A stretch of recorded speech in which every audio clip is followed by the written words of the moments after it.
Hey everybody, welcome to the Game Club podcast. It's a podcast that is about games and it's kind of like a book club. It's been a long time since I've had to do this intro, so clearly I just messed it up. How long has it been, by the way?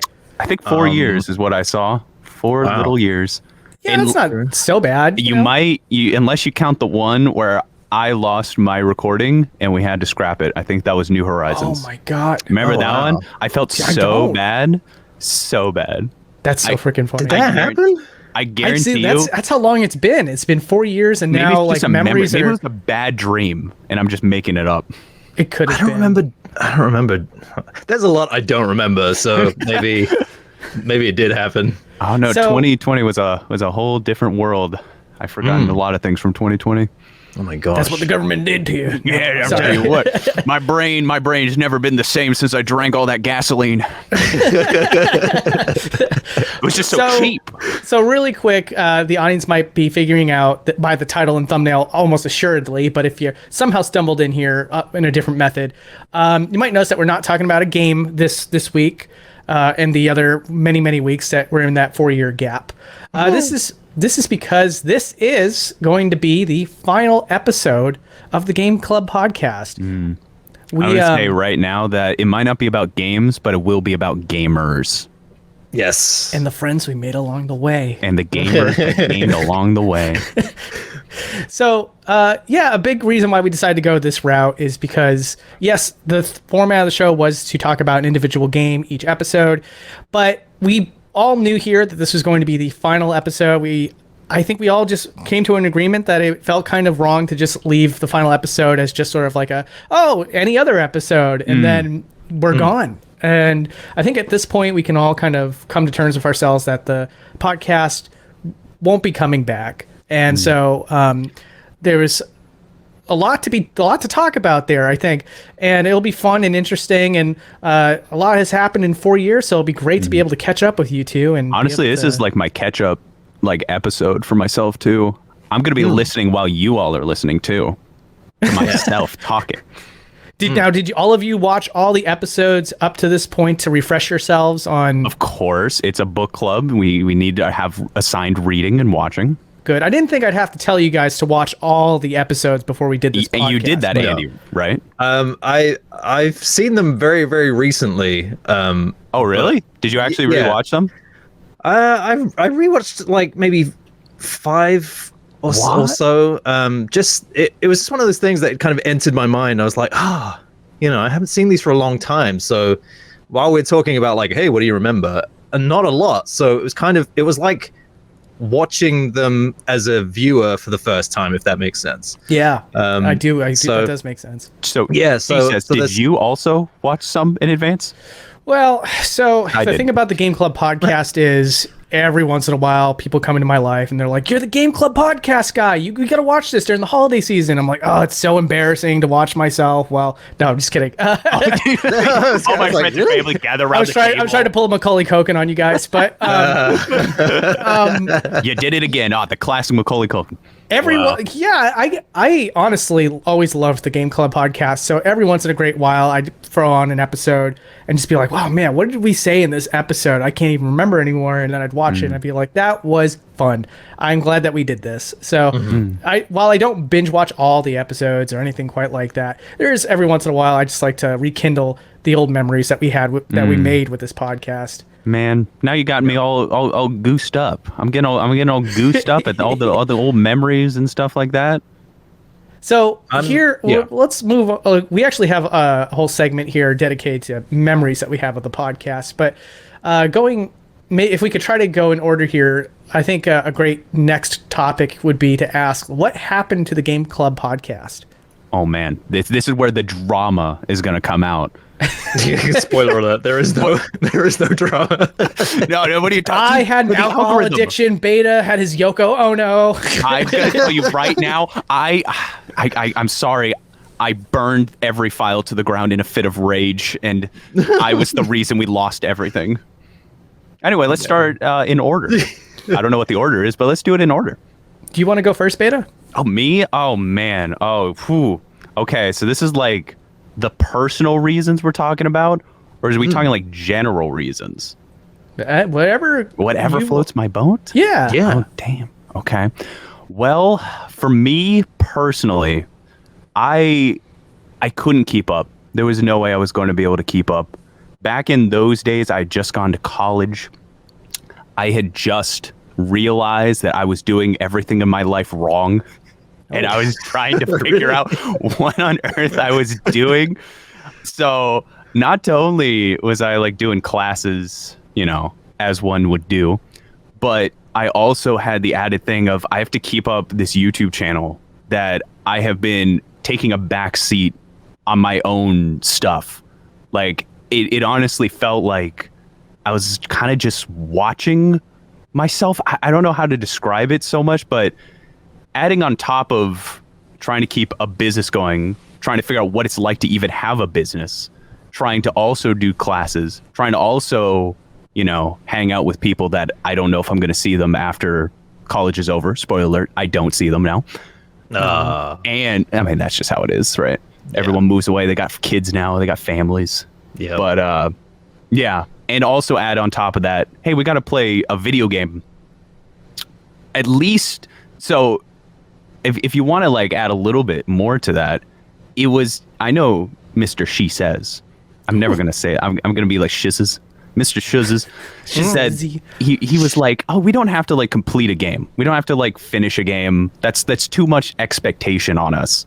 But for some reason, I could never kind of stop it myself personally. I could never stop the feeling of like, well, if I don't get to the end of this game, how can I review it?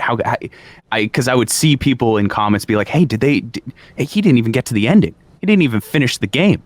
I was doing Game Club podcast where I played it for like an hour, and I'm like, it just doesn't feel right.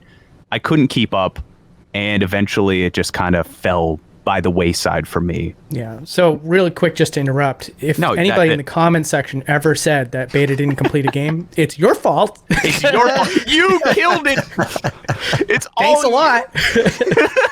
No, that's basically, I mean, we're going to get even deeper. I mean, this is going to be basically a therapy session in a podcast. Yes. So and for how did me, that make you feel? Yeah. Well, I'll end my little section here, and feel free whoever wants to go next. This is a safe space, an open space. Yeah, of course. It's a safe space. Andy's like, little do you know. No, I'm just kidding. Right. No, it is a safe space. It is Absolutely. a safe space. Of course. So that was it? And that's it. Yeah. I was ending it there. Gotcha. Yeah, I was trying to think back to that time. So as I stare at the channel as it exists currently, and it's been 4 years, and the last thing we covered was the Final Fantasy VII remake demo. Pleased to say that game came out and I played the whole thing, and I did too, actually. And I believe in that review I said I didn't like it. It is my favorite game of all time. There you go. So that's a little nugget for you there.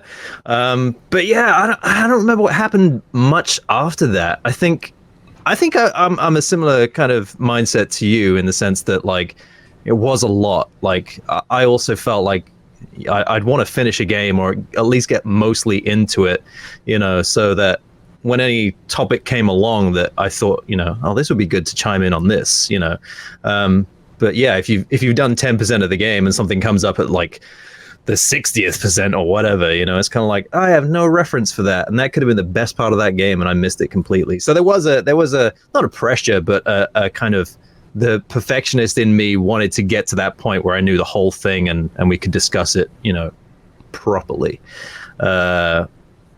And yeah, just the idea of like other commitments as well, channels and what else, So yeah, things do just, you kind of weigh up like what becomes priority. I loved doing this, and as we were discussing, I don't know if it was before we recorded or just after or whatever, but rewatching some of these and just remembering like I really enjoyed doing this, but it was just one of those things that other things kind of take priority, and it's sad because like this would be a great thing to do all the time, but sometimes life's not like that, so Yeah. Apart from that, I don't really remember. Like, I guess we would have just carried on. I'm surprised how many we actually did. I'm looking at this. And I think I'm it was like, over 25, right? Yeah, we did loads. There were a bunch. it's crazy. Yeah. Well, So, I feel like I'm just going to be echoing much of what these two said. I think it's safe to say that I was constantly trying to wrangle you guys in. Oh yeah, Yeah. we were the problem children. Like, come on, guys. But but if to my recollection, you were still in school, Andrew, right? Yep, sure was. And you also were developing your own game by the end of the podcast. Which, by the way, turned out to be crap. Figure that out. I was working on a game during college that I wanted to release, and I realized about a couple years into it, I was like, oh, this isn't fun. And then that's always the worst. I have a problem where that's something I'm working through right now, where I'm trying to like take more time before I start something to determine like what direction I want to go, prepare myself more in advance rather than just jumping in, playing around, and then realizing, oh, this isn't what I want to do. So that was a problem. But yes, I forgot. I was working on it. Was like an underwater VR horror game. That's right. Yeah. I was really big into it. I thought it was going to be this big, and then I played it one day and was like, oh, I kind of hate this. Right. And so with Andy, it was something similar. It was you had another career path going on, and also you were still trying to maintain the channel to some degree, I think, before it ended. So it did just become like an overwhelming thing. For me, I had at the time just the main channel and then this. So like it was a little easier on me. I didn't even have a kid at the time. I have a kid now, Holy so crapples. Wait, why am I just now live figuring this out? You have a child? Yeah, a lot has changed in 4 years. Holy I'll tell you crap. that. How old are they? 24 years old. No.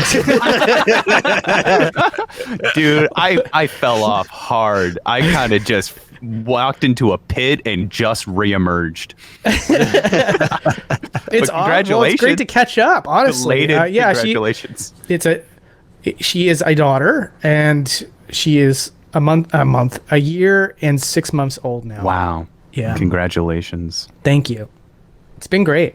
But but that's, again, to just kind of reiterate that, like, it's been way different back then than it is now. Now I'm the one with a whole bunch of responsibilities, and I couldn't see myself, doing it as frequently, at least as we did back then.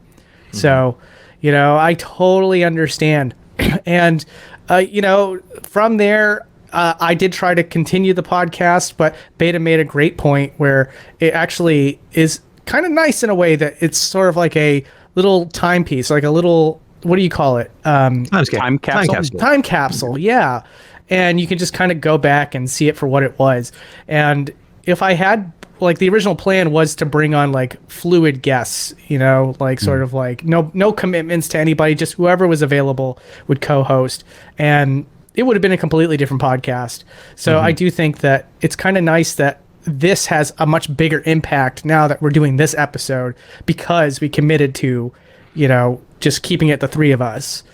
That was kind of controversial, and I didn't know exactly how to explain like what I was feeling. And honestly, if I'm gonna be completely real with you, I was kind of embarrassed. I felt like I was stifling like what you wanted to do, in a way, because you had like all these plans. I was like, oh, what if we just kept it like a time capsule? And I just didn't know how to explain it, like what I was feeling. And honestly, nowadays I would probably be like, you know what, sure, yeah, go for it. It's just I hope that I didn't like come across as like I was trying to like bar you from doing something. No, I mean, it is whatever. We are three equal partners, and even though we didn't see eye to eye then, the idea was that we all had equal share in this. And if you weren't comfortable with it, I wasn't going to, do it by force or anything like that. So naturally, at the time I did have different feelings on, of course, because I had a passion for it. Well, I'm going to tell you right now, you have every right to have felt that way. And I do want to apologize if I ever came across as like I was trying to like hold it like too hard, because maybe honestly, I probably was. I was probably scared at the thought of like losing something that I hadn't fully processed yet, like what was going on. So I do want to say that I apologize if I came across as kind of, which I probably did, came across as trying to hold you back from something. No, it's. I appreciate that apology. That's nice of you. Yeah, I'll say as kind of the middle man of either, I was happy to go this way. I was the on the fence guy, and you didn't come across as anything like that. And it at the end of the day, exactly what you're saying. Like it's an equal partnership thing. If one of us wasn't into it, then that's the decision. But again, with all the commitments that were around at the time, I was quite happy to kind of not let it go, but just kind of, okay, this is where it is now. This is what's happening, and let's just see what happens. We could come back to this in the future, or we'll see, where it lands. Told you there'd be drama. Yeah. Well, we could have come back. We can always still come back to it. When we're 80, we can call it the Club Cop podcast. Ooh, that's a good idea. We'll do, instead of video games, we'll review like different kind of prune juices, different brands. Like so what do you think of this medication? The yellow, oh, the yellow one. I like mixing it with the blue one. They say not to, but it just feels so nice. Hot take.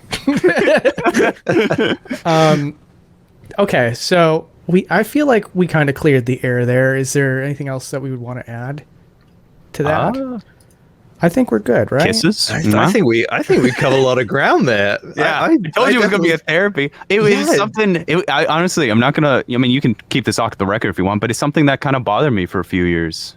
And that's something. Yeah, I'm not gonna lie. I have I get nervous that I hurt someone. That's like something that like really can bother me. Give you an example. Remember how we did the live show at PAX all together, and I like totally flubbed picking the level for your Street Fighter thing? I still feel bad about that. Grumps. So pick. So if you guys could pick the stage on the far. Okay, we'll go with this one. I'm so sorry. I'm so sorry. It's all right. One job. We'll make it work. This looks fun.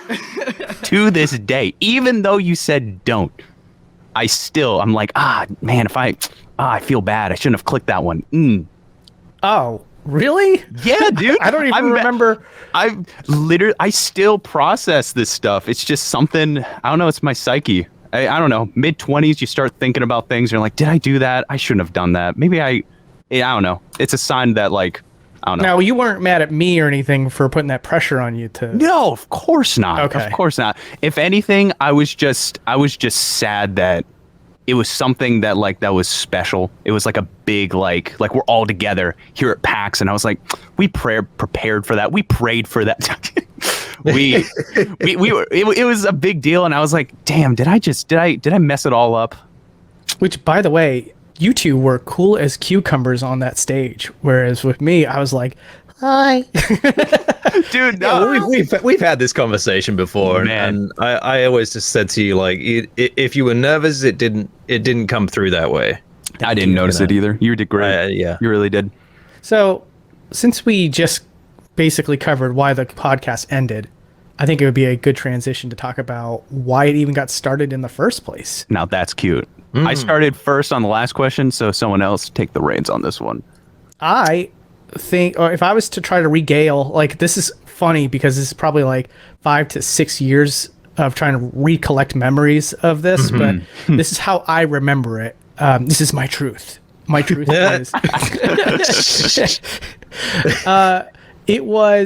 I was just starting off on YouTube. I was starting to kind of like finally pick up pace and everything, and I think the first person to reach out, I believe, was you, Andy, and you were like one of the first big YouTubers to give me any sort of nod or recognition, and I thought that was really cool.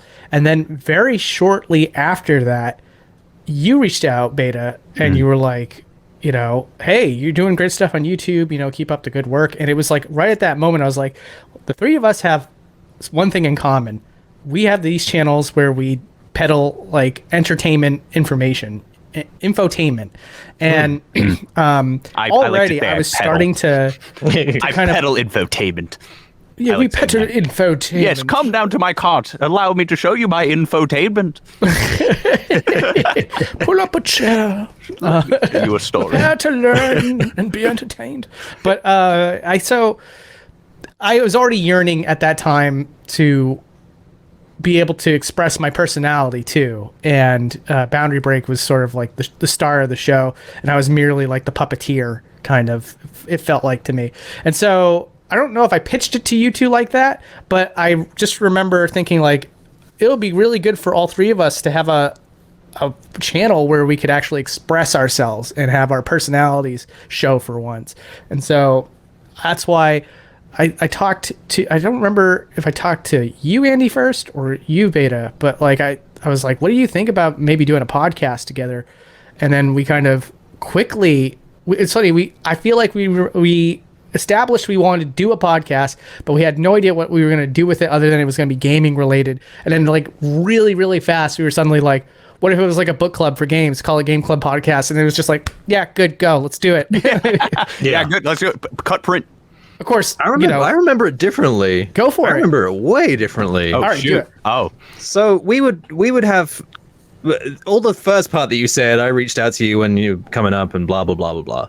But there was a time where we all got to know each other, and we would talk much like we are now, and we'd have these in-depth conversations. And every time this would happen, one of us would say, "You know, we should just do a podcast. This is exactly what this is sounding like." And that's what I remember. I feel like I remember that too. Oh, okay. I Yeah, actually like, have it formed completely lost my memory on that. Yeah, no, maybe it's bled into itself in a way, because we did that for quite a while before we even started the podcast. Did we just if I remember talk? correctly? Did I used to do that? Yeah. Just talk to people? Maybe. Yeah, that's the gray area. I'm trying to remember exactly under what circumstance that happened, and I don't remember that part so clearly. But there were definitely conversations. I'm not sure they were like at length, but there would definitely be some talk about something, and it would always end up on games. And one of us would always say like this should just be a podcast, you know, that would be great podcast material, or whatever. It was something along those lines. And that's to me how it very organically kind of morphed into like, and then we came up with it like, you know, it should be a Game Club podcast. It's a book club for games. But yeah, that's how I remember it.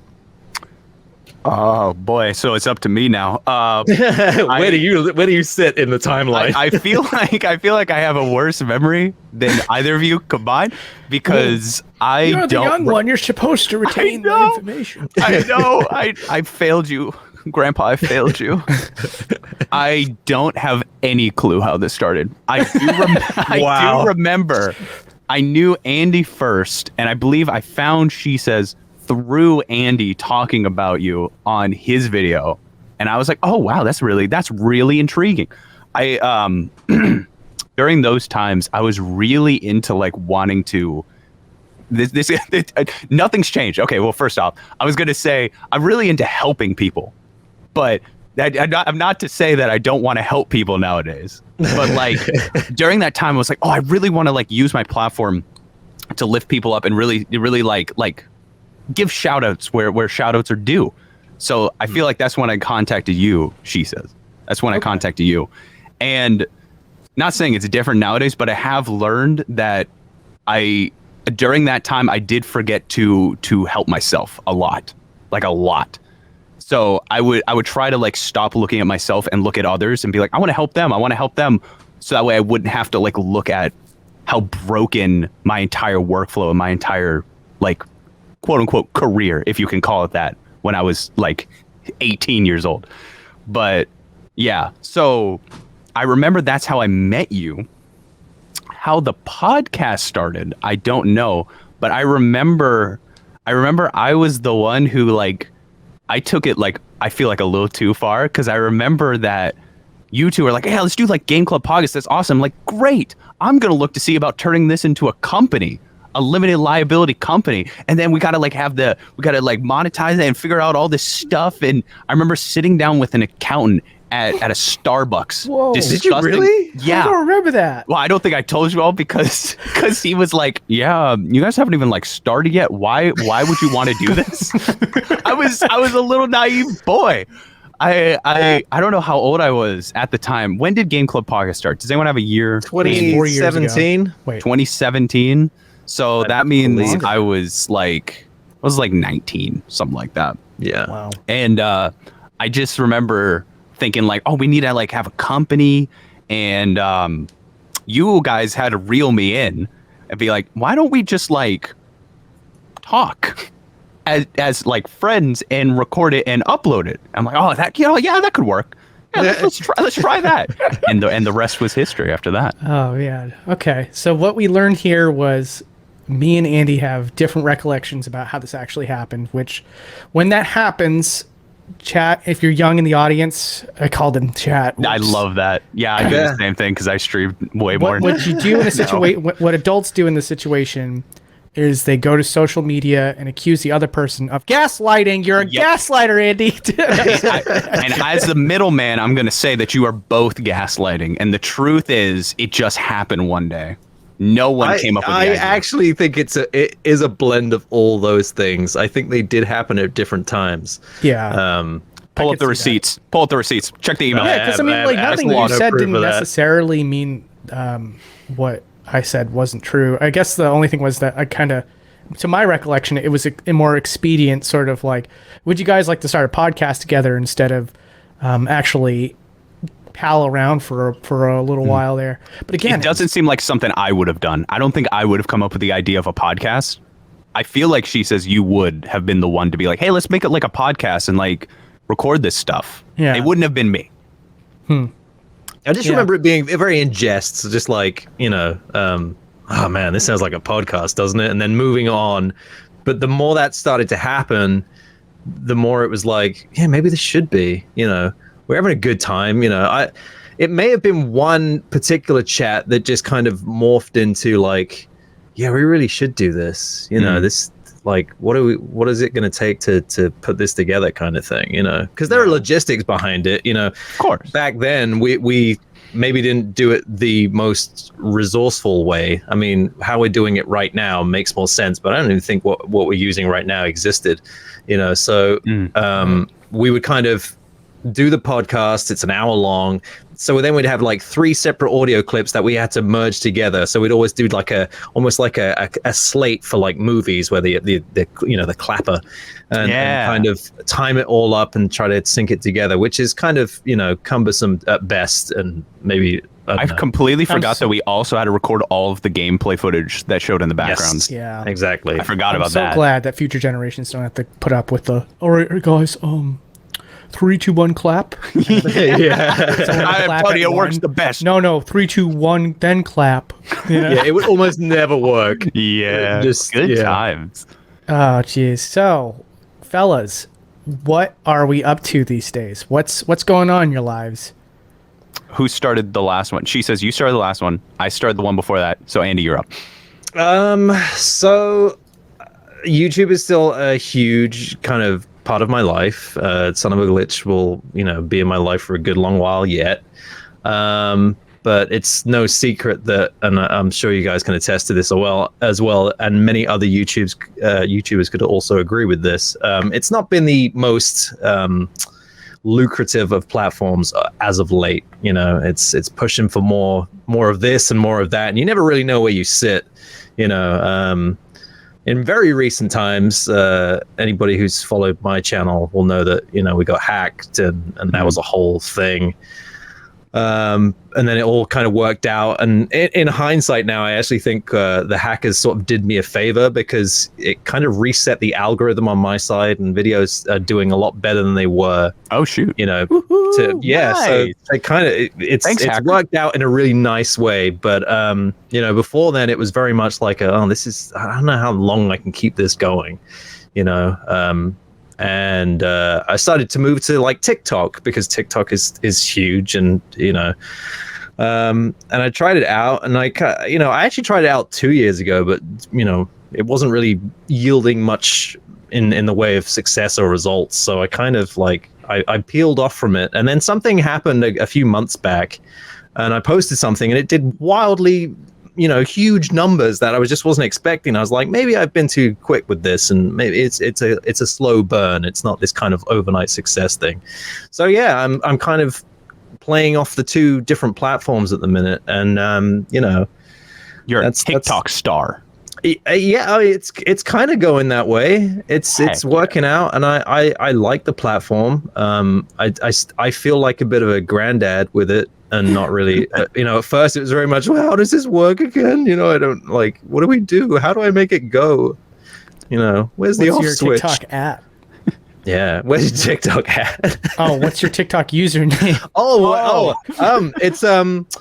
It's the same as all the other stuff. It's at a+start show. Oh, okay. Man, okay. That's where that is. Talk. Yeah. That's the plug. Yeah. Oh yeah. It's just very, very recently, as like last 4 days, it's finally hit like 10,000 followers. So, and it's done that in like 4 months. So I'm really proud of like that, and eventually I want to build that into something bigger. So and you also did some game development. Come on. Yeah, I've been involved in some game development stuff. Yeah. Look how nonchalantly he's trying to talk. Yeah, I only worked with my favorite franchise of all time. Yeah, that happened. Not big. That happened, and then you're in the credits, so I think it's okay to say this, and it's already out. Yeah. But you worked on a Sonic game. I did work on a Sonic game. That was something I remember. Franchises of all time. You talked about that years ago, and you were like, "Oh yeah, I might have this opportunity, guys." Yeah, and now you can share that info here on Game Club Podcast exclusively. Yeah, we have exclusive rights. Exclusive rights. That happened, and that was a great experience, very eye-opening experience, and and then it was very. You did a fantastic job, by the way. Oh yeah, thank you very much. He did additional art for the game, and any new content you can find on that game probably visually was attributed to him. So, chef's kiss. Thank you. And I think it blended so well that some people don't even realize. So that's how good of a job you did. Yay. And then I've dabbled with some other game development stuff. Nothing big, just kind of personal projects, just trying to learn more about that. And I think that's something that me and Beta both share is game development. That's really sweet of you to call me a game developer when I've made 17 billion projects and never released one of them. But it's a process, isn't it? Like there's lots of things that I've started and never finished either. But my guy, you're the one of us who has gone behind the curtain. You've seen things and you've come out. I've peeked back there. It's really cool. Yeah, it's really cool. And then you open the door and it's just everyone's wow. What was that? You delete that part. You're editing this. This is a PG stream. Yeah. Anyway, and then it was straight back to YouTube and just trying to figure that out. And the time it took, away from the channel, I think hurt it a lot. So it was very much like it was on life support by the time I got back to it. It looked like E.T. all shriveled up at the end. It's that scene, and it just needed a little bit of loving care. Now it's somewhere. It's on the bike. It's in the basket on the bike, and it's trying to go past the moon. Maybe it'll get just watch out for the man with walkie-talkies. Yeah. I think moving forward, it's about kind of finally trying to hit that million. $1 million is what he's talking about. Yeah, $1 million. That would be great. So that's another one too. If there's a single soul left that has watched this podcast and has not subscribed to a+start here on YouTube, look him up. Give him a subscription. You're gonna see a whole 10 new subscribers, man. Yeah. Even that would be nice, yeah. But we're closing in. I'm getting so very close. It's been 11 years since I started this series, and it would be nice. I'd love to do it this year, and then I would just Have you heard of buying subscribers? You could try that. I just hate that idea as a fundamental rule of just like I don't know. I got some links I can hook you up with. YouTube, I'm lying. Please don't hurt me. On the dark web. Why didn't you buy them for this podcast? Wouldn't that be great? An extra 100,000 subscribers right before this drops. No one would be suspicious. Woo! Yeah, People like come in droves for the final podcast. That would be funny. absolutely. He gets 500,000 views. Let's try it. Come on, chat. 500,000. No, I Yeah, just did it too. do it, you cowards! You cowards, watch it on repeat all day. All right, Beta, you're My up. turn? Oh boy. Okay. Well, so what have I been up to these days? I've been trying to piece everything back. I've been man, I feel like for me this is the therapy session. It really is. But not to get too as they say gushy, but I had a lot of problems when I graduated college. I thought naively that like, oh, this is going to solve every problem I've got. You know, I don't have classes anymore. I don't have school. I don't have anything. I have my own place and I can just work from sunup to sundown, never take a break and live my best life. And it turns out that's not how that works. And I realized just how much I hadn't understood what I was doing. Like, I was just kind of going through the motions for a good many, many years since I started. There were things that I like started doing back in 2012 that I never like updated and figured out like how to do better. So like every single episode was hand animated from scratch every single time.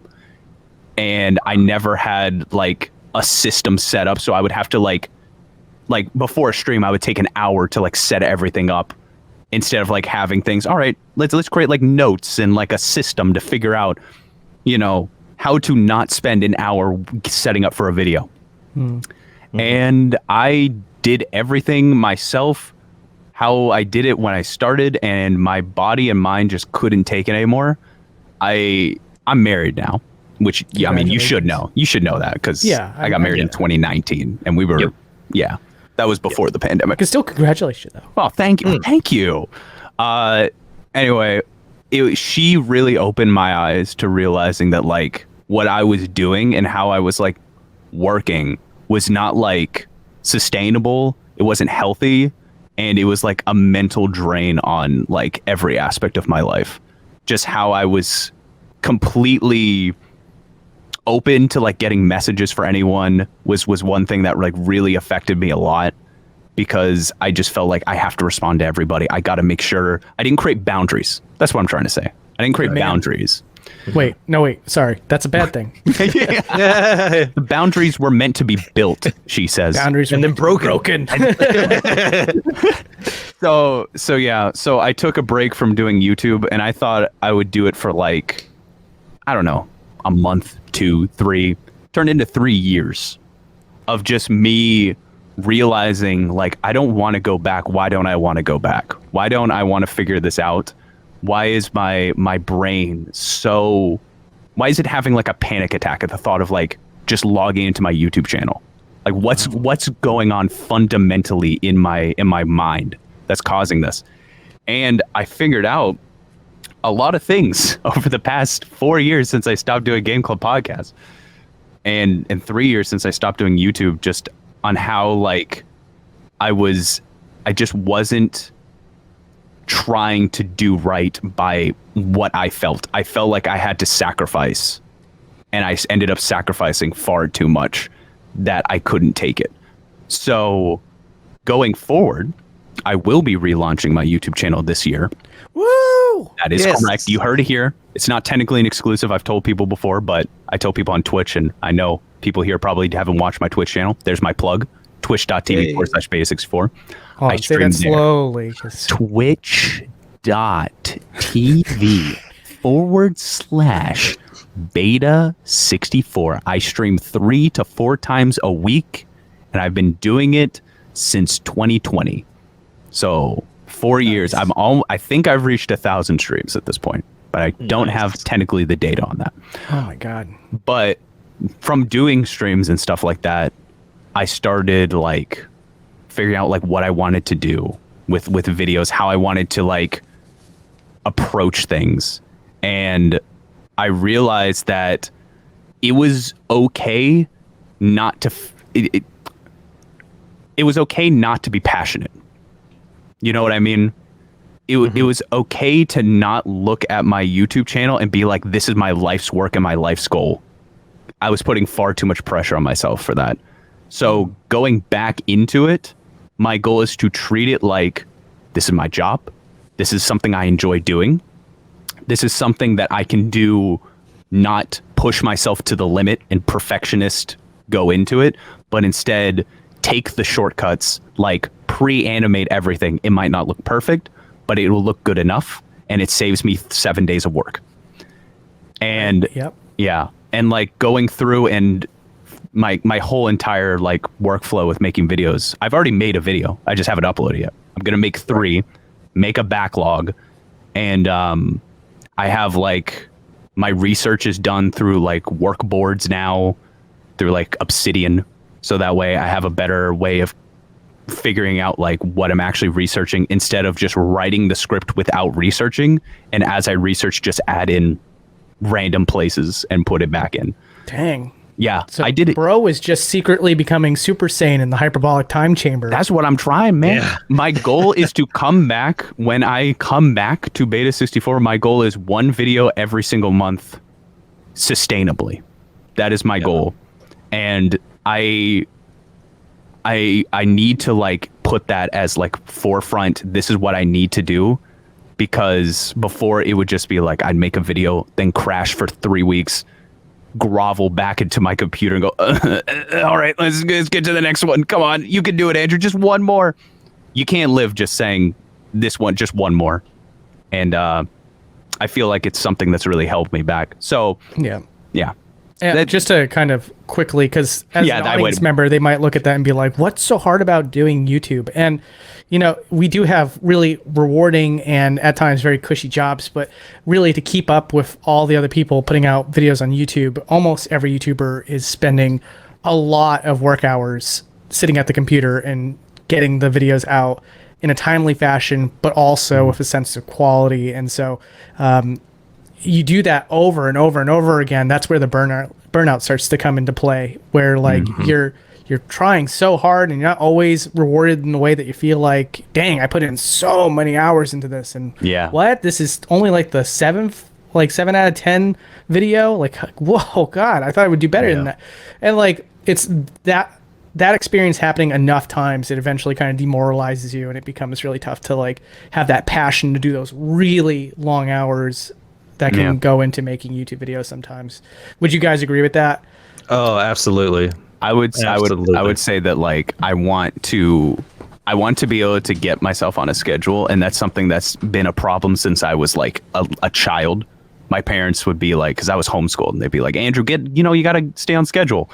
It's something that fundamentally my brain has to learn how to do.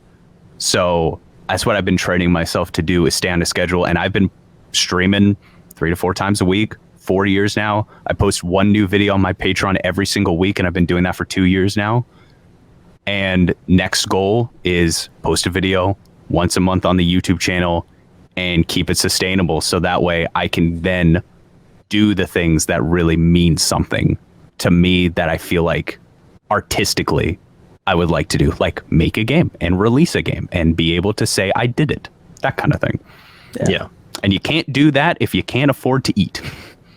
No. Well, yeah, that is definitely a challenge. That is so that was a great story. Thank you for sharing that. Like Thank you. I've, every once in a while I check in on you guys and seeing what's going on with your YouTube channels, and like seeing that you hadn't uploaded on your YouTube. I'm like, how is he able to do that? I'm not. I'm not. Yeah. So thank you. Like I got the answer that I wanted, because I was like, as a Beta 64 fan, I'm like, where's the how? First of all, like, how can you walk away from it? And second of all, why? Why would you want to walk away from it? But there you go. There's the answers there. It was, it seems like on the whole, generally speaking, it was a immense amount of pressure to make it the best it could be, and it became too overwhelming over time. Yeah, and I never took the time to like try to optimize it. It sounds really simple, but it literally took me years to figure that out. Hey, I'm still trying to figure it out. Yeah. I was going to say, you started YouTube at a very early age. I mean, I started at 15 years old, and I was a little rambunctious little 15-year-old who was like, I'll just do it by just working hard and that's it. I'll just bulldoze my way to the end. Yeah, I mean, And that's not healthy. I started way later. I mean, I dabbled with YouTube when I was around 23. Nothing really came of it, and I was 27, 28 by the time Son of a Glitch came around, and I'm still trying to figure it out. I still haven't found that balance of, how long is too long? This has been in the works for 2 months now. Come on, I suppose with my side of things, I always put it down to some of these things are hard. Like, trying to learn an entire speed run of a game and pull off all the tricks within a week when these guys have been doing it for years. And trying to understand what they're doing and why that works, and trying to fit all that within a week is next to impossible. And I feel like to avoid burnout on my end, I kind of have to say to myself, like, it's okay to take a little bit of time, and people will always back that up as well. There are a very vocal minority of fans that kind of go, hey, take your time. When it's done, and I'm sure it'll be great. And I have to remind myself of that every time, and it's, I still haven't figured it out. I'm still not comfortable how long these things take, but, I think we share the same, I think we all share this same ideology of, like, you want it to be perfect. You want it to be right, because it, as much as I don't like to look at it this way, it is kind of legacy content for me personally. As long as YouTube exists and this stuff stays online, that's something I can look back in 20, 30 years and go, wow, this is something I did. It's one of the reasons I really do want to get to 1 million subscribers, is because you get that plaque, and no matter what happens, if YouTube is just to implode, you always have that gold award that says, hey, once upon a time you did this thing. So yeah, I completely, everything you were saying there just echoed my experience as well. So again, sorry I took up like 30 minutes of time. Hey, no, there's no time limit on this particular episode. It's the last one, so yes, 5 hour long. Wow. It's 3 a.m. And I remember had timestamp 24 minutes 10 seconds on episode 14. Wouldn't it be weird if I said, oh my god, it was that point, and I said it and it was. It was like, that was the Link episode. Yeah, the Link episode. Zelda episode. That's when you talked about peanuts. Oh, whoa.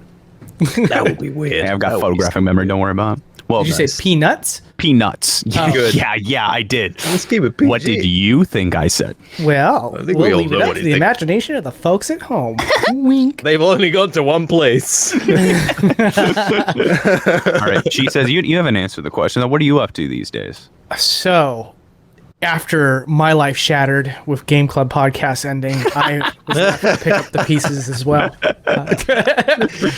I grinded really hard on YouTube, and I got to hit that million eventually. That was great, but got a little bit ahead of myself there. In between that time, I moved from the East Coast all the way to the Midwest to just try to find love. Didn't work out, but yeah, I mean, like, that was the thing that happened. So now I'm out here in the middle of the country, and when you say middle, what state are we talking about here? Well, I don't know if you're allowed to say. You might be under NDA. I would say, like, what I will say is, if you're still around Kentucky, we could be two Buckies and actually hang out. Two Buckies. I'm not around. I was in Oklahoma, and now I'm in Tennessee. And then I'll leave that to you to figure out. Tennessee? Okay. Tennessee. Maybe I can make a drive out sometime. I would, if you showed up to the house and just randomly, I promise you, I will like freak out and cry. Not because of happiness, I'm sorry to say, but because I'm a social wreck. And I don't, the thought of like, oh, I'll just make the drive and you knock on my door. I can't imagine something more terrifying than like that anyone in my life doing that. Yeah, we should get it recorded because we're both terrible with social. Like, we've met crap. each other before though. Like, a couple times. If my family showed up at my house unannounced, I would hide under a brick.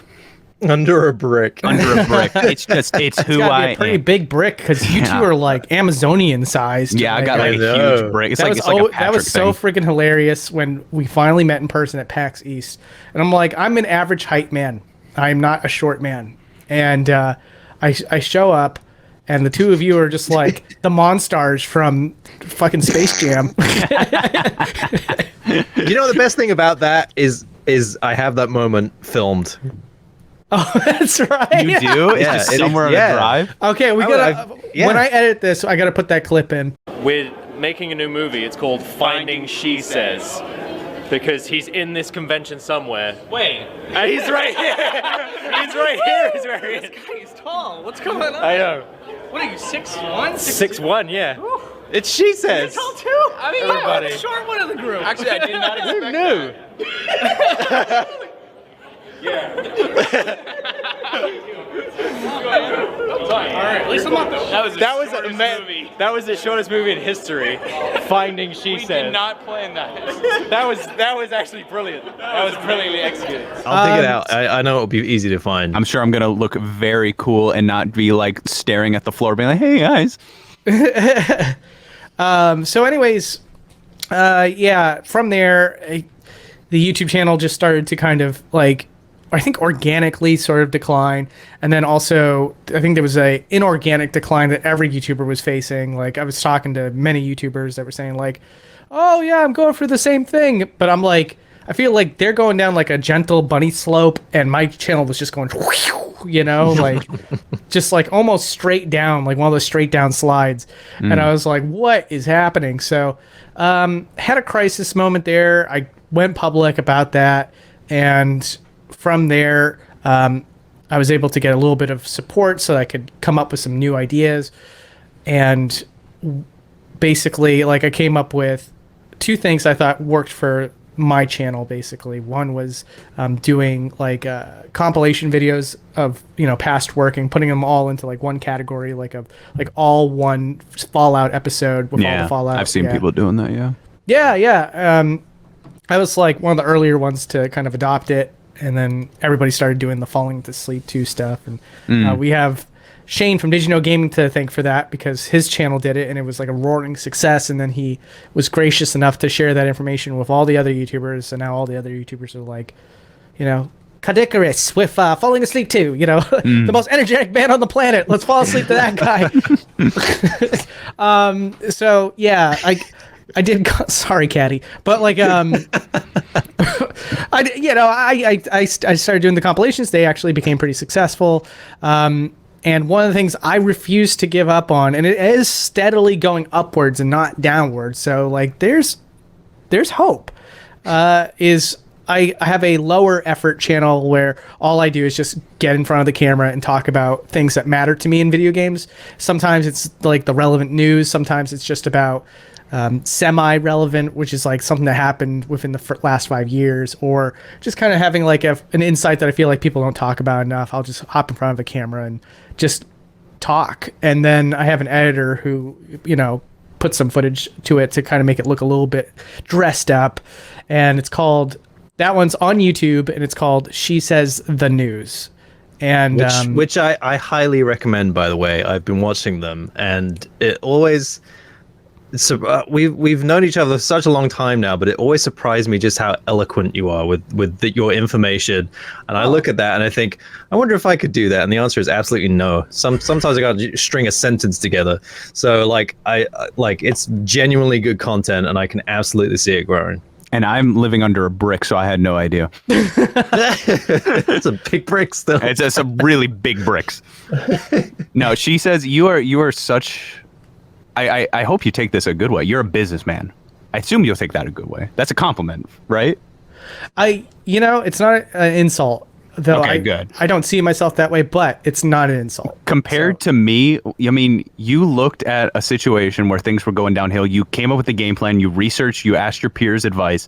You went down. You grinded it out. You made something happen, and you're seeing growth. That is like quintessential. You were built for this kind of thing.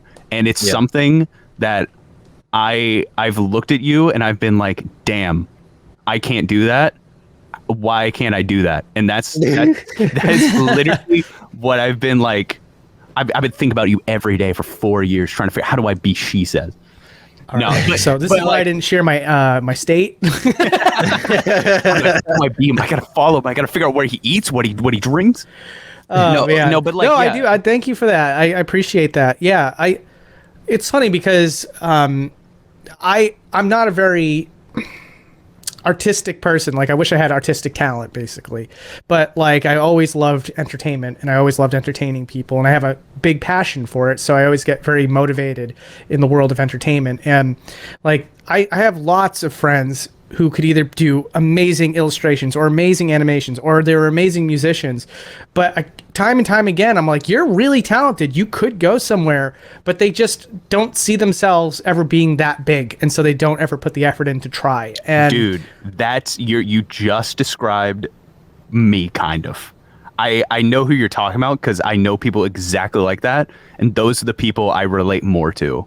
Okay, well, I was secretly talking about you, but yeah, my friends are also super handsome, and I hope my picture is on the screen when you said that. My little rippling, picture. they have rippling biceps, and they're from Tennessee, you know. But I did not tell you what, sweetie pie. Thank you, thank you kindly. Yeah, I'm sorry, but continue what you were saying. Oh no, I was just saying that like you have that kind of thing where I really think you were built for this business, and that your success on this platform was like something I really truly feel in my heart of hearts that like there are people like me who self-sabotage themselves because they don't see themselves as something bigger. Do you know what I mean by that? Yeah, of course. I constantly downplay myself and what I'm capable of. Not in the sense of like I'm trying to be like cruel to myself, but it's like, oh, I couldn't do that. No, that's for the big boys. That's no. So I can't tell you how many times that we would have a conversation back in the day, and you would be like, I'd be like, nah, I'm not really that good. And you're like, dude, yeah, bro, your content, yeah, of course, yeah, you could do that. And I'm like, nah, I don't think I could. I 100% feel like that is something that is like, if you are someone out there who struggles with seeing like your work as like something good, a great, something to be proud of, something to be like kind of flexy on, like you're like, yeah, check out what I did. That is something to learn. That is something that's not innate in everybody, especially not myself, but it's something that if you want to be on YouTube or a platform like that, you got to have some kind of flex to be like, I'm proud of what I've made, and it is big. It is a big deal. So, you know, it really, like, what it is like, you have ideas, you know, you want to be a game developer. You decided you wanted to do Twitch. You followed your dreams with Twitch, and it's going places, you know, and you're getting better all the time. Like every time I pop in every once in a while and lurk, you know, I can see that there's a production value that's been added since the last time I checked and stuff like that. So you have it in you for sure. And your path brought you to streaming for a while. And at one point in your life, your path led you to YouTube, and you killed it. And when you were at the top, you were in the upper echelon of YouTubers. Can't believe even to this day, I'm like, are you serious? Upper echelon, me? Like even to this day, but I'm working on it. So I'm going to take your word for it as truth instead of being like, you're a liar. At your subscriber count, that you're still in, I think, a 1% of all YouTube channels that actually post content, as far as how many subscribers you have. Mm-hmm. I want to be able to have that kind of flex as like a part of my personality, like who I am, where I can say like, yeah, hey, I've got almost 500,000 subscribers. Yeah, that's me. Hi. I want to be able to say that. I want to be able to say that, man, because it truly is part of the game. It's part of the YouTube game. Yeah, well, you know, to me, I wouldn't even say like you need to feel like you have to flex. It's the idea that you have a passion for something. And when you have that passion, follow it. Don't let that voice tell you that you can't do it. Like, just do it anyways. And if it doesn't come out the way that you thought it was in your head, put it out there, take the scrutiny, look at it and say like, you know what? It isn't exactly what I thought it would be, but I learned a lot along the way. And this next time I try, I know things I didn't know before, and I know the things also that I didn't do right that I can do better this time. My guy, you are speaking the truth. You have spoken the truth. That is exactly where I have been going with my life. That is the exact mindset that I'm trying to drill into my head. you are speaking the truth. Anyone out here who's still listening to this podcast, that man's speaking the truth. Well, thank you, man. And yeah, I see it in you. I think what you're saying though is that it's harder to get there for you, but it's happened for you here and there for sure. We can see it, you know. Yeah, absolutely. I mean, again, with this the little bit of insider info we got about how you're going to make a reemergence on your YouTube channel, the things you described and how you laid it all out, like you got that drive. It is there. It is. It's there because I'm at the point where I can see it working now. I can see like the end, and it doesn't feel like it's unattainable for me. Yeah. Exactly. And that's what, you know, with my friends and so many people that I've tried to work with in the past, there are lots of people out there that need to see results first instead of investing themselves first to see those results. And to that, again, I say like, I got to where I am by believing in myself and going with it and pushing myself because I saw a vision, and I don't know if I was the best person for the job, but I'm the only one I got. So I'm going to put my faith in myself and try my best and see where it goes. That was good. Yeah, we share that sentiment. Absolutely. Like, I remember before any of this kind of took off, I remember watching other creators and just they go into panels and stuff. I want to go and do a panel, man. What's that like? You know, and I've only done 2, but I've lived that dream now and loved what that was. And there's all these little milestones that were always felt like they were far away. But again, it's that believing in yourself. And I know it sounds cheesy, but really it is the driving factor in this. You know, you want to go for this. If you can see yourself getting there, you just keep going towards that, you know, and that's what I did. And I've been afforded some amazing opportunities, you know, stuff that, 8-year-old me would have jumped at the chance, you know, and there are still goals. There are still things that I want to do. And, you know, there's, you know, just other things that I want to try or have tried in the past, but it didn't quite line up for me. You know, like music, for instance, is another huge passion that I haven't had the opportunity to kind of get that out yet, you know, but I can see myself doing that. I just need the opportunity to land, you know? So yeah, I completely double down on everything that's been said so far. Like if you can see yourself getting there, which I you know, to get where you are now, there must have been a point in the past where you thought, yeah, this is something I can do. Otherwise, you know, why even try? You know, it's that kind of thing of like, we all started out doing this not for the notoriety or the money or anything like that. It was just like, me personally, I loved it. A lot of people hate it, but I loved editing. I loved seeing something come together. And I loved I'm a big editor too, man. But you can be my editors. Well, you know, I've always said this. I always see editing now as the kind of, that's the final piece of the puzzle. You know, you have all the other pieces and you know where they want to go. You just have to put them there. The thing I struggle with the most is the voiceover stuff. You know, you have to come in with a certain energy. And we've all, it's the YouTuber joke, right? You know, everybody starts out and they're like, "Hi guys, and welcome to my show," and then by like a couple of years down the line, "Hi everybody," you know, and it's a whole different vibe. It's because you've trained that part of your work to kind of be more professional and stuff. But to get to that kind of "Hi everybody," you know, that's, you may be having a bad day that day, but you know that the job is to turn up, sit in front of a mic and yes man, that's something else I had to learn myself, was the feeling of like, you're not gonna wake up every day wanting to do this. You're gonna wake up feeling like a piece of crap, and that you just like, you slept wrong, you had a bad dream, you lost your home, you lost something important to you, and the last thing you want to do is sit there on the mic and record yourself or stream. Like earlier we were talking about like we were talking about you know, a lot of people think it's a cushy gig and all that kind of stuff, and for the most part it really is. It does afford us some great opportunities and things that, you know, that may not have happened otherwise. Like however, all of you. Well, it's a pleasure, but life is still happening in the background. You have to turn up no matter what's going on. And nobody sees that, and that's how it should be. They shouldn't know your ins and outs if that's not the point of the content. Absolutely. You know, so it's an act in a way, you know. Yeah. Which, you know, that is the crappy part about it. But I will say this. I was hanging on to this for a while, and now it's almost lost its relevancy completely. But I was going to say a moment ago. Just edit it back in. Just kind of like squeeze it back. Yeah. Just do like the rewind thing. Yeah. You mentioned about like how you wanted to do panels, and you finally got to do it, which is a great segue to the next topic of favorite Game Club podcast memories.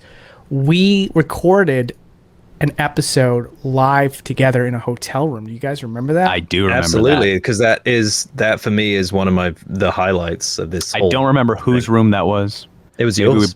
Mine? Yeah, it was Oh, definitely not shoot. mine. Oh, that was okay. I was like, maybe we broke into someone's room. I don't remember. No, that was yours. It was your room. would- No, that's what I told you all. Here's a little behind the scenes for you.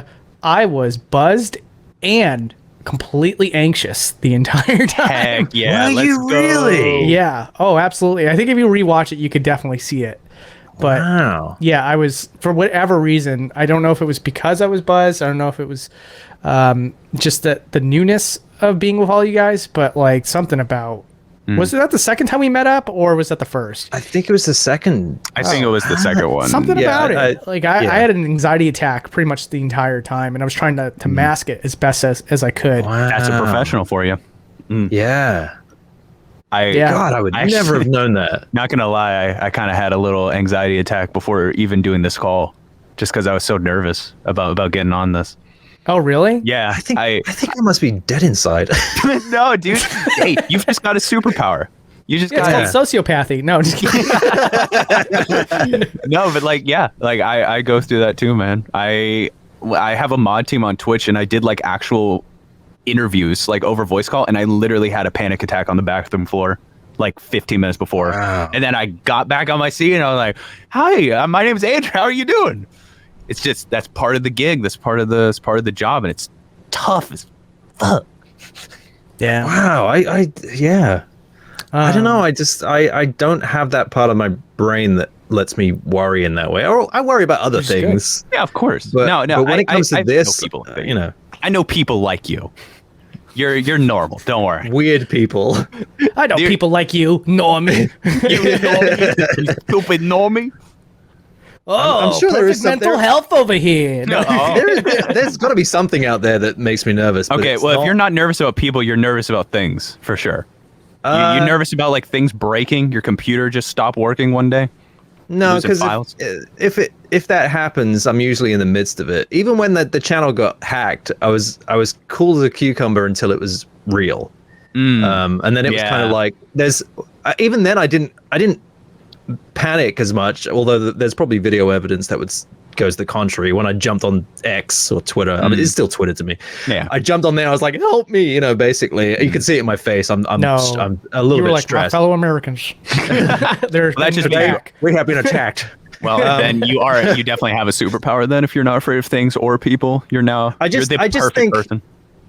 I think at some point in my life things have gone wrong, and I've learned that it didn't end me, and I've always used humor to get out of the situation. I'm not afraid. I don't take myself seriously, and I think that is a superpower, because I think the minute you take yourself seriously, I think things can go awry, and they can get away from you. But I always just I laugh about it. I just think it's the most hilarious thing. I think Yeah. it's more entertaining when things go wrong than it is when Yeah. things go right. So I understand that You- about myself, you know. You are the perfect person to have in a day job. I will say that. Absolutely. Yeah, I don't panic.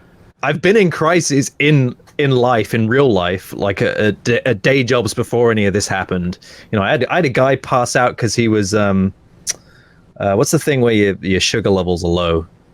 He may have Oh, been he was having a diabetic. diabetic attack, basically. I think that's what it was. This is back Diabetic when I worked shock. I worked in a cinema at the time, and a guy had basically passed out. It was the end of the film. Everybody had left, and he was still there. And he had a really young daughter who was basically just climbing all over him, and he was just unresponsive. And everybody else is losing their mind. I was like, "Don't worry, I got this. Like, I'm gonna figure this out," you know.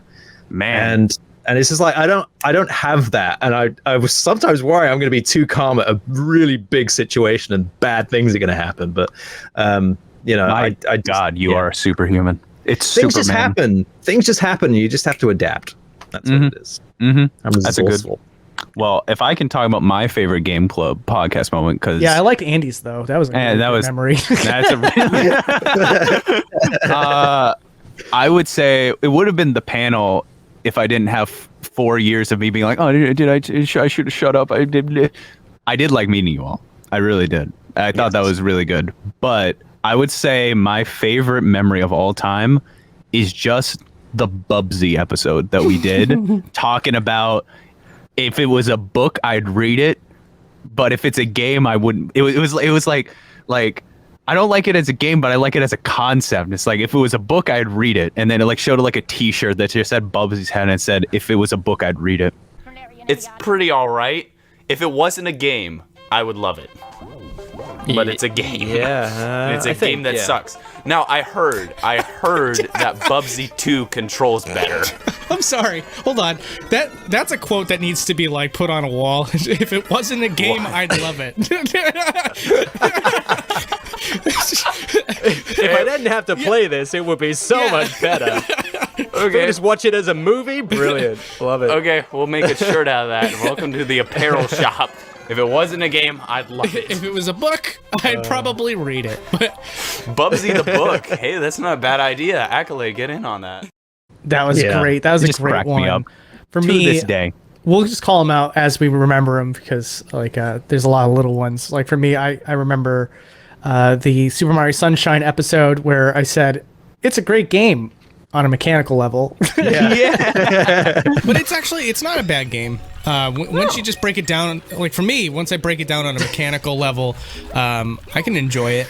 It's just I want that to be on the box. Sorry, it's not a bad game. yeah, like the most robotic statement of all time. Put that on the back of a box. Once you break it down on a mechanical level, it's all right. Beep boop. It's all right, I guess. Yeah. What do you guys really think about the story of this game? Did it really need one? Yeah, I mean, I feel like it needed one. Every Mario game needs one. It's an adventure. It's a beginning and an end. That storyline. No. There we go. No, it did not. But if you break it down on a mechanical level, it's pretty all right. Is that this year's quote? Is if you break it down on a mechanical level. It's pretty all right. If you break it down on a mechanical level, And that kept going for a long time. Yes. That was like a running gag. Well, the freaking Peach thing from Mario 64. Yeah. It was like Mario. Please come to the castle. I have baked a cake for you. Yours truly, Princess Toadstool. Peach. Peach. Yeah. Oh yeah, we'd say Peach. Yeah. Every single episode, you guys would be forgot like, about Peach. that. It just became a thing. Man. Well, we got to make sure to do it at the end of this one. Oh, it'll absolutely. happen. Yeah. Yeah. I'm glad you brought it up because I would have forgotten completely. I wouldn't have. I knew it was there. That's It was one of the burned in your mind. I've clung to some of these things because they did happen almost every, and then there would be bingo, like, what's going to come up, Yeah, that's right. The Game Club Podcast bingo card. What are they going to say? Another really great memory I had was playing SpongeBob Battle for the Bikini Bottom with all of you, and then having that whole little bit where we were like, Banjo never left us. He was here all along. Like, ugh, SpongeBob, gross. And he throws it down, and you hear it, when he hits the ground, you hear, "Bah!" And he's like, what? And he walks up to it, picks it up, and he's like, shakes it again, and goes, "Woo!" It's like, Banjo, is that you? Oh, I never left you, she says. I just look a bit different now. I know. And you just see Shesez start crying. I He just opens the box and he picks out the game and he just puts it in and starts weeping. Why didn't you tell me where you went? I've been looking for years. I just didn't want you to see me like this. You know I would have loved you. surgery. I love you no matter how you look. And you just see him hugging the TV and it just fades to black. Finn. That was beautiful. The end. In SpongeBob form. Yeah. Yeah. And you did a whole thing where you did Banjo's voice. He's like, she says. But you also did almost like an announcement to the country, just like, if you're going to play any game, this is the game you need to play. And it's like got the national anthem in the background with a flag waving, I'm fairly sure. SpongeBob, You've given me life, liberty, the pursuit of happiness. I pledge allegiance to SpongeBob Battle for Bikini Bottom, and of the Americas, and to the Republic for which SpongeBob stands. One game on the GameCube, indivisible, with fun gameplay for all. Right. Amen. Beautiful. Amen. 10 out of 10. I give it an 8.5 out of 10. Maybe Wow. Good times. Yeah. That was so good. Was I the one editing back then? I think I was. Yeah. Man, I can't believe I took on editing while also being the person uploading, while also being the person doing my own channel, while also live stream. What a mistake. Well, no, I think there was one time where I was like, I'll edit it for you. And Yeah. you're like, no. Do you know why? Do you want to know why? Here's another I think Andrew. if I've been paying attention, it's because you strive for excellence. It's because I feel like it's just easier for me to do it. That's the reason why.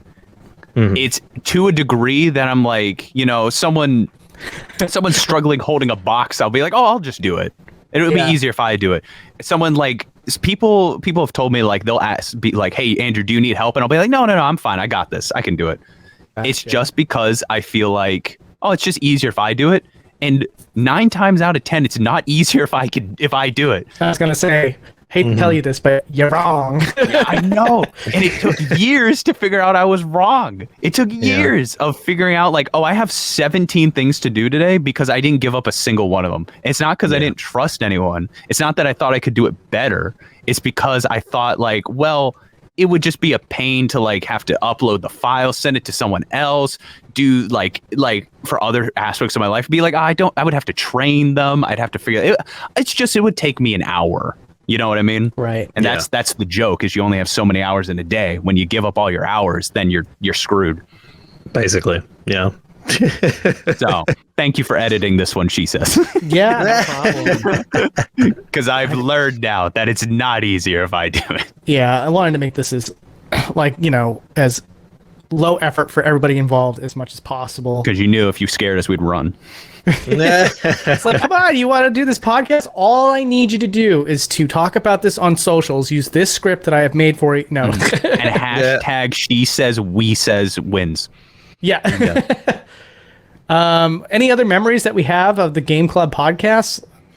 I remember the shocking revelation of my taste in OST. Yeah, that was exactly what I was about to say.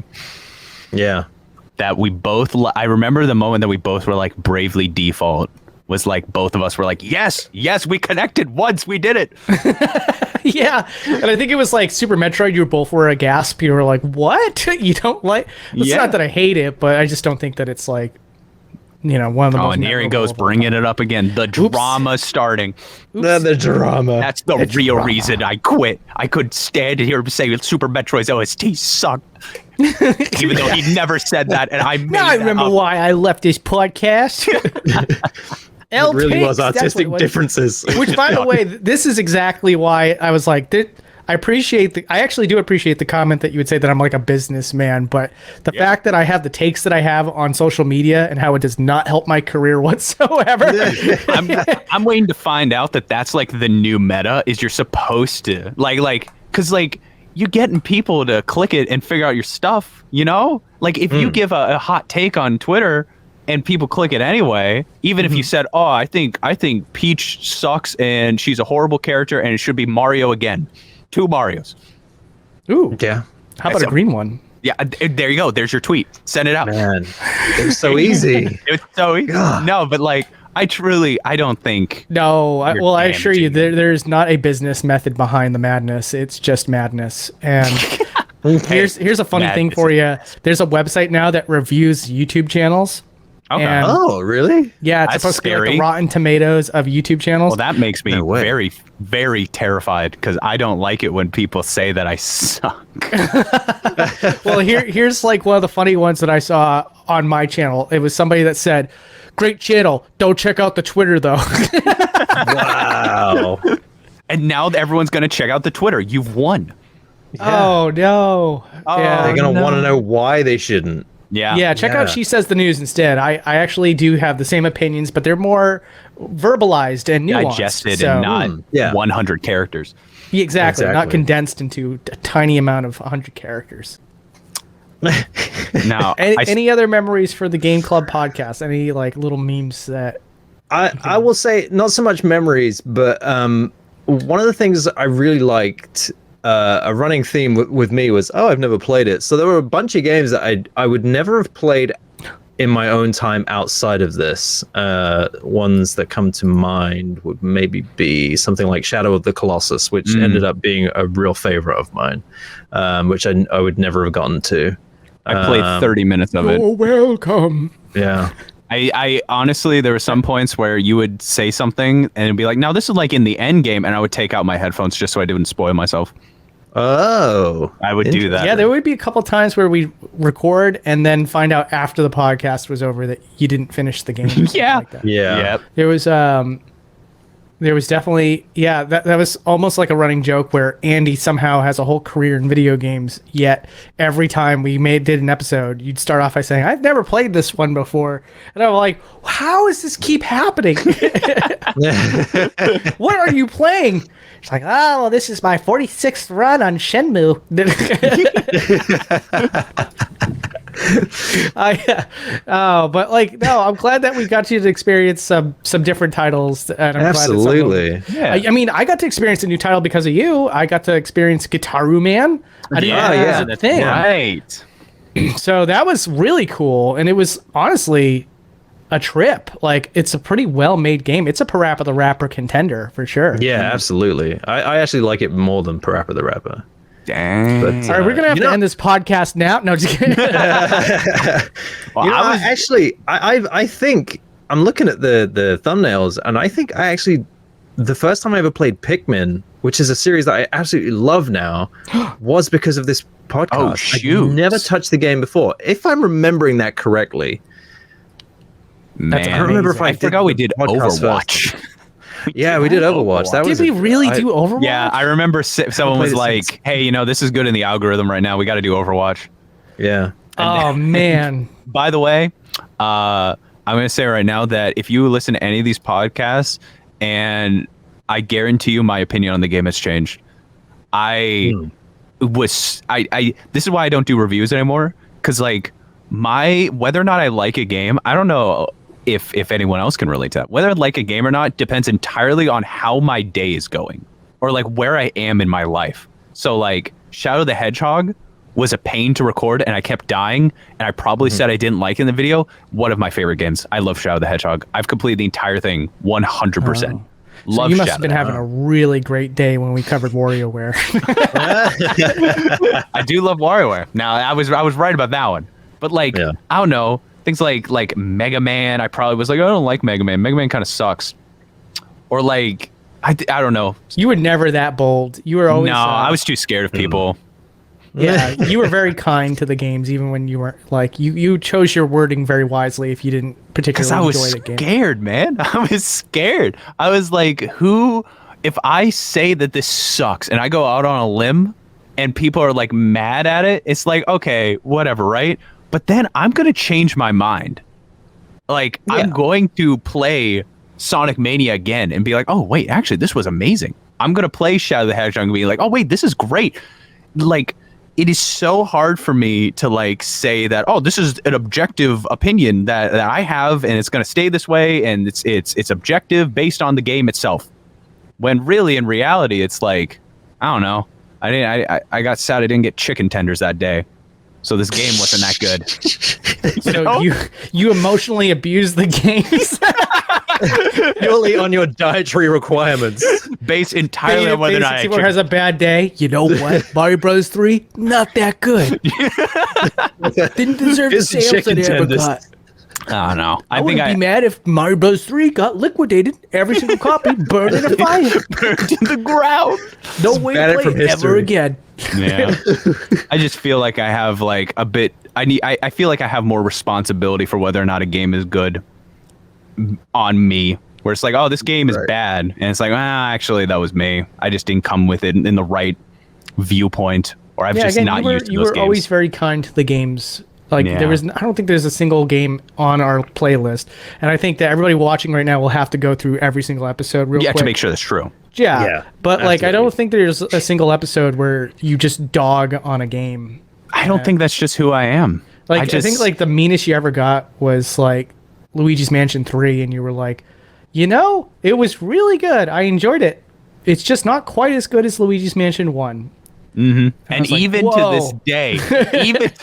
day, I wouldn't say that. I would say this day. I'd be like, Luigi's Mansion 3 is just a different game for different people. Luigi's Yeah. Mansion 1 is for different people. Yeah, I think you're right. I mean, Yeah. I think that like, well, let's not go into a whole discussion about Luigi's Mansion 3 again. I was about to do that. No, let's. Just when you think you're out, they pull you back in. All right, we got to move on to this next topic because the fans will need to know this. Yes, 100%. So the next question I have for you two is, what is your favorite exotic animal and pizza topping? Same thing, pepperoni. No, I'm basic. Most of the time, I would just have cheese pizza. But eventually, I've gone to like pineapple on my pizza. A little bit of pepperoni, pineapple. Good stuff. You either go too plain or just too out there. Yeah. Have we gotten to the mixed point where bag. we don't think pineapple is too out there? Have we like progressed as a society to where like putting pineapple on pizza isn't weird anymore? I just don't think it's not even that it's weird. Really? It's, that Both it's a of you? it's a very like it or not flavor. Like No, I anchovies. don't like. Really? You don't like a little Yeah. sweet with your savory? No, it's too weird. I love pineapple. I love pizza, but together, what are you doing? Like, Man, no. we Stop it. clearly have many more years to go before this I'm is going to check the analytics to see how many people unsubscribed at this point in time. Everyone. maybe in 200 years people will see the pineapplers and not call them weird. Pineapplers. That's great. I won't be here to see it, but I'm standing up for all pineapplers in chat. So before we move on to Andy, what's your favorite exotic animal? I love red panda. No. Before we move on to you, oh, I'm coming back to you, Beta. Put you in the corner. Tell me your favorite exotic animal. favorite exotic animal? Probably the red panda. And I was the first person to say Oh, that. that's a really good choice. I like that. Yeah, I love that. That's my favorite exotic animal. Andy, what was your favorite exotic animal? Oh, great. I got to think of another one now. Jesus, I love red pandas. Was it really going to be the red panda? Absolutely. Can't believe you stole mine. It's okay. You could have the same exotic. Fine. You two can just really share. cute. All right. They're very cute. They're very lovely. cute. You've seen the video where the red panda is scared by the rock and he gets on his hind legs with his paws in the air. Oh. It's just Aw. like, Can I have a rock. red panda? Is that legal? It's probably Well, not that's legal. actually what's really funny about this episode is You're that giving us red pandas? both of you check under your seats. Oh my god! Wow! look at it. Wow! You're welcome, guys. I- Thanks for coming back. for Did you this forget to put air episode. holes in the box? Ah, shit. We can curse now. This is over. It's legal. It's legal. Yeah. We don't have to worry about no algorithm. Exactly. It's throwing things at me. What do I do? How do I? It's on the ceiling. It's on the ceiling. It's well, Yeah, that's it not. won't come I don't down. think that's normal. No, it's. Well, it is when you put glue on its tummy. That was my big mistake. Why did I do that? Eat it glue again. Should really come with instructions. So, Andy, what's your favorite pizza topping?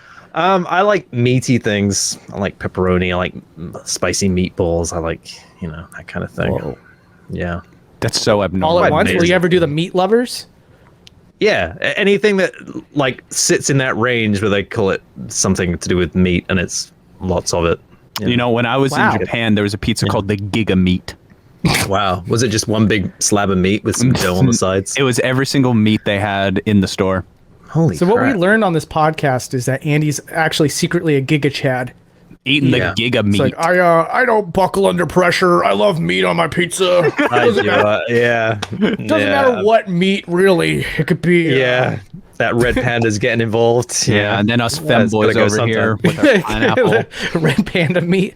Oh my god. I'm sure there's somewhere that does this. All right, she says, what is your exotic animal of choice? Have you two ever heard of the quokka? Of course it'd be the quokka. I knew it'd be the quokka. The quokka. I don't know what that is. Wait. Okay, hang on. It's a bird, right? No. Damn it. And I think if you have to spell it, I think it's Quuaka. Quokka. Oh, is it? Okay. That's very cute. Little groundhog looking thing. Oh, So I need to see it. it's the world's happiest animal because it lives exclusively on an island without predators. So they actually don't know what to do when other animals approach them, and oftentimes just chill or get curious about the animals that approach, like humans. And so there's like a million pictures of these things where people take selfies with them and they just have a big old smile on their faces. That's so cute. That's so wow, cute. Look at it. It's very cute. It is very It's not cute. red They're panda very cute, but trusting. it's- You could literally put your hands on this thing and it wouldn't mind. So my favorite pizza topping is quokka. Yeah, that makes you the world's happiest animal when you taste that. That's what you get for being trusting. It's such a sweet meat. No. Kind of like pineapple in a way. Yeah. Oh man. No. Favorite pizza topping is it so it depends. Okay. If we're talking about like the brick oven pizza, those really thin brick oven pizzas, I love fresh mushrooms. And funny thing about that is that I will call places and say, "Do you guys do canned mushrooms or fresh mushrooms?" And you get one of two answers. You either get idiot yes or yes. It's either yes or well, our canned mushrooms are fresh. You know. Did you forage these from behind the store? Ooh. That's a good question to ask. I would like that if it wasn't. Why don't you bring your own mushrooms, give it to them to put on the pizza? And I want the person that's gathering the mushrooms to have a tall, pointy red hat and like a white beard. Yes. You know, and It a little tastes better background. that way. Yeah, like a gnome. I want a gnome to pick them. Yeah, so like that's like one of my favorite pizza toppings. Broccoli ends up being a pretty good one. Like if it roasts on the top and like dehydrates the broccoli through the pizza making process, I think that texture is fantastic on pizza. And those are my favorites. So there's obviously other ones that I'll totally go for, like pepperoni and stuff like that. But yeah, those are like, I think those are like my top two. Wait, we only asked for one. All right. I think I will go with broccoli. Wow. Yeah. Wow. I'm willing to admit that here on the podcast. I can't believe he admitted that. You heard it here first, folks. Exclusive on the Game Club podcast. Yep. Yeah. Never to go away. It's there. It's there forever Historically until it's documented. edited out. We'll put a bleep over it so that way no one actually knows. So we have Mystery. given ourselves an extra 30 minutes to just say everything we wanted to say. Yeah. I think at this point we should probably Wrap it head up. towards the end of the podcast. Gentlemen, what did you think of this podcast episode? Absolutely hated it. Someone had to be the one to make the joke. No, it's good to talk with you all again. It's good to like have conversations with real humans. I came out of my brick like little shed to do this podcast, and I'm glad I did. Dude, it totally felt like a high school reunion. Almost. Does it though? Yes. We're a little older now, a little bit wiser now. Me especially, a little bit older now. Going from like 18 to 26 is quite a big leap. Yeah. It hasn't been that long since we You're started. still so young. I know. Mid-20s. Cherub. I'm just a little tiny boy, and I would never not be just a little tiny boy on this podcast. Jesus. Just a little tiny 6'5" boy. I'm gonna let them believe it's my height. There's me at 6'1". I'm gonna be 40 in 6 months. Man. Ew. No, just kidding. Ew, get off. It's on me. Ugh. Well, I'm glad that we were able to get you on the podcast before you became the Crypt Keeper. No, just kidding. Wow. I'm messing with you, man. I'm not that far behind. So, yeah. man. No, congratulations. I'll have to remember to wish you a happy birthday. Are you I excited? promise you, I won't remember. I'm sorry. Am I excited for 40? Genuinely, I don't feel that age. I still feel the same as I did a decade ago or maybe earlier. I mean, That's what I always hear. I hear that no matter what age you are, you just feel I'm quite like young the same in person spirit. trapped in a and a body that gets older and older. So that's letting me down as each year goes by, and things creak when they didn't. And the hair, it's like, I've joked about this, it's like a second puberty. Like hair is starting to grow out of ears and noses, and just like, what is that doing there? I'm so glad we are so hip and edgy on this podcast. Did you know that? That's the last thing he's going to say on this podcast. That was your final words. Hair is growing out of everywhere. It's growing out of everywhere. Hair grows out of everywhere. And there's hair where there was no hair before. I just don't understand why I just need to watch Wheel of Fortune now. It's so strange. Yeah, stuff that I absolutely used to hate. It's starting to creep in, and I'm like, I kind of enjoy this. What's going on? Yeah, like spicy mustard or something like that. QVC. QVC, yeah. What's that? It's like a shopping channel. Yeah, you don't watch QVC, man? You're behind the times. No, he'll get there. Yeah, I'm already there. All right, boys. I legitimately, though, need some chicken tenders. Okay. Yes. Or else I'm going to be really, really upset when I'm not streaming tonight, but if I was streaming, I'd hate whatever video game I played because I didn't eat my chicken tenders. It's all right. Well, that is definitely our cue to close out this episode. Andrew's chicken tenders needs to be eaten. Thank you all so much for watching the final episode of the Game Club podcast. It was great to be able to talk with these two yet again and share all these great memories, hash things out, and learn that these two love to eat red pandas and don't know how to care for them either. Yeah. But mine was a dead on arrival, though, thanks to Shesez. Wow. For Beta 64, go to twitch.tv/Beta 64. Yep. I still got that URL. And if you are watching this months from now, maybe check out youtube.com/Beta 64. See if I actually managed to pull through. See if I pulled a fast one and just dropped off the face of the planet. Maybe I'm dead. I don't know. Oh, no. But if I'm not dead, you'd be like Prince with all the, like, you have completed works in your vault that that's true. Hey, now that's not so bad. But yeah, no, I appreciate talking with y'all again. I really do. Yeah, me too. I appreciate the therapy. For Andy, go to YouTube, search the plus symbol. I guess he'll probably pop up either way, but a+start. And the Son of a Glitch series will surely be at the top of your feed. Unless he gets into controversy again, then all of a sudden everyone else is just going to be floating at the top talking about him. So you better subscribe now before the controversy. Yeah, get in there fresh. Yeah. Get in there while it's still a fun place to be. Yeah. No, he is. He's putting out great content. He did a massive video on Super Mario Sunshine. Super Mario Sunshine, yeah. The biggest one I've ever made. Holy crap. An hour I watched long. the whole dang thing and I loved it. Thanks, man. Yeah, it was a real passion project, that one.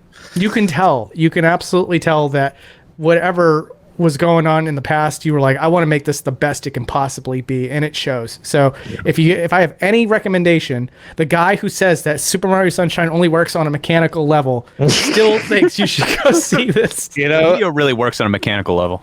Well, I can tell you, after making that video, the game does not work on a mechanical level. It is broken as all hell. But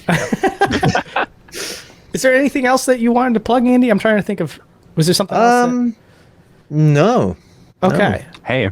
Maybe the TikTok. You got like 400,000 views on that.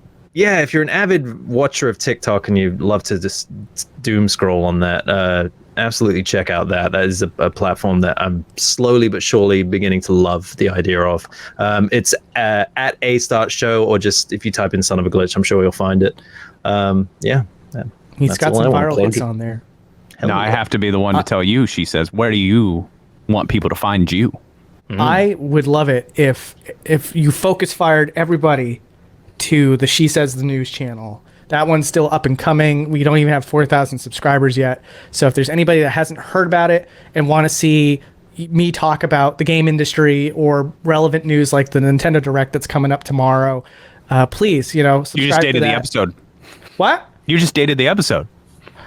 Dang it. All right, let's re-record, guys. This is awful. Cut it out. Start again. Yeah, can we just start this all over again? From the top. From the top. No, but seriously, like if everybody could check that out, it's Shesez the News. So that's SHESEZ, and yeah, I mean, I will be keeping up with it. I love it. It's my little passion project. It's the little channel that could. So if you could, that would be great if you came over and gave me some Damn, did you support. practice that? That was... No, it's just off the cuff. Now, if you could, that's good. He's that good. He's that professional. He's that good. This is the type of quality that you will see at the Shesez. No, just keep it going over and over again. No, but yeah, first of all, thank you two for being here. This was amazing. Honestly, there's like a special feeling inside having you two here right now. So it's great that we can have some closure to the channel and be able to cap things off in a nice way. I appreciate the person who messaged you saying, please do it. Yeah, I get messages from time to time. Like, honestly, like any person that recognizes me in person, Game Club Podcast usually gets brought up.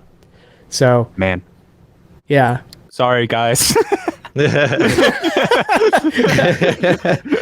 But conversely, before we do come out of this, I would like to say thank you to everybody who's ever watched the original ones from years ago, or if you discovered it and you're watching it, or if you've landed on this and you wondered what the hell it was and you've stayed till the end. Like, I appreciate anybody who's interacted with those. I mean, when I came upon those videos very recently and watched some and read some of the comments, just lovely things, and people were clamoring for it to come back, or just, you know, there was a lot of deep like feeling towards it, and I just want to say I appreciate everybody that's ever been involved, so thank you. Yeah, it's crazy. And before we move on to Beta's final words, I do want to say, oh shoot, we have seen the comments where we post a video and someone says, oh wow, Game Club Podcast, I thought this thing was dead, or wow, a new episode after how long? If you see any of those comments in this video, I want you to respond to them with, that's right, Burger Butt. So please do that. For me. Please, just for Shesez. Just for Shesez. Yeah. All right, go for it, Beta. My final words? Damn. Thanks for letting me talk at length about what I'm processing in life. Thank you for listening to this. I looked at the Game Club Podcast and I was like, oh damn, we actually got like a lot of views. I never really saw it as more than just like us talking and uploading. I mean, granted, at the beginning I thought I'd make it into a business, but as over the years went on, it was just like, oh, it's just buddies chatting about games. And then people would come up and be like, oh, you're from the Game Club Podcast. Or guys, I got you this thing for the Game Club Podcast. And it was like, I don't know. It's kind of a bittersweet feeling to come back to it, but it's the closure that I also feel like I needed too. I am one of y'all. We are one and the same. YouTube is the game. Let's play. And something that rhymes with A. Crap. I'm so bad at final words. Just cut me off. Just cut me off. Towards the end there, I thought you were becoming a cult leader. I am one and you are one. One in the same. Spill the blood of the innocent. That's what I thought we were going. Oh, I misunderstood. I'm sorry. I'm going to go eat chicken tenders. That's my actual final words. I'm going to go eat chicken tenders. Okay. So we're going to now let Beta 64 eat chicken tenders forevermore. There will be no more Game Club Podcast episode after this. Ideally. No, just kidding. Hopefully this thing dies. But I'm, again, super glad that all of you, anybody who's watching this right now, that you finally have your closure with the Game Club Podcast. You're not on bated breath after the, the Final Fantasy VII Remake demo episode. You finally now have an idea of where the channel has been, where it's going, which is nowhere. But you also know where to find us now. So thank you all so much for watching or listening. It really means a ton. The comments have always been an absolute joyride for me. I'm sure it's been for these two as well. Yes. So with that said, we will say goodbye. Wait, one last thing before we go. Final Fantasy VII Rebirth, yay or nay? Oh, I did not play it. I didn't. I didn't like what Remake did, so I didn't continue it. Listen, I'm staying on brand. Okay, shut up. Everyone shut up. Remake was a beautiful game, and you all suck. Sorry. Yeah, I mean, it's a great game if you didn't like the original Final Fantasy VII. And this is why I quit Game Club Podcast. Just trying to stir up some emotions. Sorry. It worked. I'm on edge. Peach. All right, guys. Peach. Peach.